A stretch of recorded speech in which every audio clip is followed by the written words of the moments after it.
But Ryan, first, I want you to give me a team that you think is going to make a deep run in this year's tournament. Yeah. First off, I can't help but just smile when we talk about college basketball, March Madness. It's such a great time. I know you agree. And with that said, I'm not going to go with a crazy take here. Gonzaga, 26-0. The one issue is that no team since 1976, Indiana, has went undefeated throughout the whole season. Not the only issue. No, that is the only issue because this team is loaded. Obviously, they play in the WCC, so people will discredit, but they have wins over Kansas, Iowa, West Virginia, and UVA.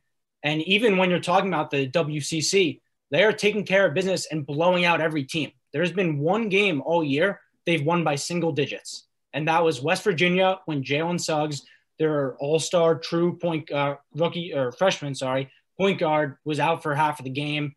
What's different that separates this team from past Gonzaga teams is Jalen Suggs. They've never had a one-and-done prospect like him. And then you have guys like Corey Kispert and Drew Timme, who are just 19-point-per-game guys. They'll get buckets. This Gonzaga team is stacked. They average 92 a game. And another, obviously the WCC is an issue, like I'm sure you're about to bring up, because obviously the conference is weak. I'm not going to argue it's not. But Mark Few has gotten Gonzaga close. They've had leads with 2 minutes left in national championships.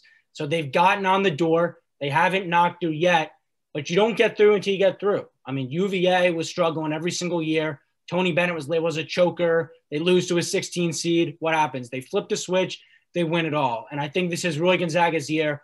They're stacked top to bottom. They haven't lost, and they've got to the Sweet 16 every year, actually, since 2014, which I think is fascinating. They have their eyes set on April, right? They're trying to play past March. I think they will. Gonzaga, they've been ranked number 1 all season, 26-0. They are my team to beat. That's fair. Listen, I was going to come in a lot hotter against Gonzaga until the game last night, where BYU shot the ball unbelievably well. And they're a good team. They're not a great team, but they're okay, at least in that conference. They're a pretty good team. They shot the ball unbelievably well. They did just about everything right, and they still lost the game. And they still lost the game by, I believe, 10 points. Yes. So I think that says a lot about this team. I'm not doubting their talent, and I'm not doubting the fact that they can go deep in this tournament and they can win an NCAA championship. I'm not doubting that. However, I just have a little caution into it because, first of all, obviously the schedule, I have to bring it up. The conference, I have to bring it up. It's very weak. You're talking about teams they played. They played West Virginia, sure, but that was very early in the year. They haven't played them in a while. That's something to bring up. That's certainly something to be concerned with. And the second thing I think is March Madness is so unbelievably predictable that I think just because Gonzaga's undefeated, everybody is thinking there's no way they're going to win. They can't be undefeated. They can't win an NCAA championship undefeated. There's just too many doubters, I think. And I hate to say it, but I'm one of those doubters. It's just really hard for me to believe that in a normally unpredictable NCAA tournament, I feel like it's going to be even more unpredictable this year. Teams are playing shorter, less games in the season. COVID has been screwing everything up. I think this is going to be a year with a lot of upsets. And for that reason, it's hard for me to commit to a team like Gonzaga.